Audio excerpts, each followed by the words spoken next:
AITA for taunting my ex's widow after she lost her court case for visitation with my son.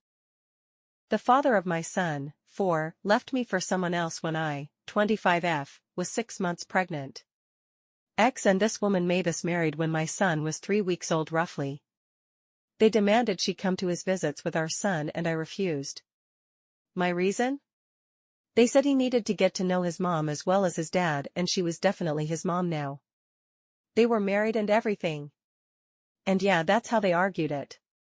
I never stopped him from seeing our son, but I didn't allow her anywhere near my home and our son was 10 months old before X could take him out for visitation. Then I could do nothing about her being there, but at least she wasn't calling herself my son's mom in my home. She did join my ex every time he dropped our son home with me, and she would try to start a fight because I wouldn't let her hold him to say goodbye once X handed our son to me.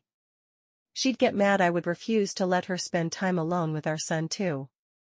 X was awarded every other weekend visitation when our son was 18 months old. He lost that visitation when our son was 2 because his wife tried to take our son out of daycare without permission and the cops had to be called. He went back to visits at my house and she was not allowed near my house or my son. That softened after a few more months. She had to issue an apology and take some classes and then every other weekend restarted. Then my ex died last year. My son was with me at the time so there was no fight to get him back or her trying to run with him or anything, and I think she'd have tried to keep my son if X died during his visitation weekends.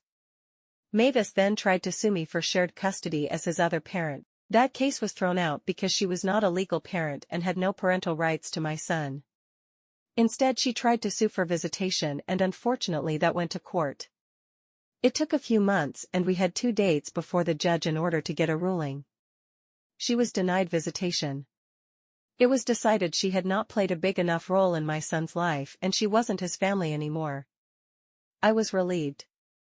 Mavis was screaming about appeals as we left court. She tried to confront me a week after court and I was feeling so done with her shit and I taunted her and told her she would never be in my son's life again and go fuck herself because she's all alone now and with the way she acts it didn't surprise me. She started screaming after me but I kept going. It was only afterward I wondered if it was unfair because she did lose my ex and she might have felt some genuine care for my son. IDK. I think she's just unhinged. But maybe I was still an asshole. AITA? Like and follow for more.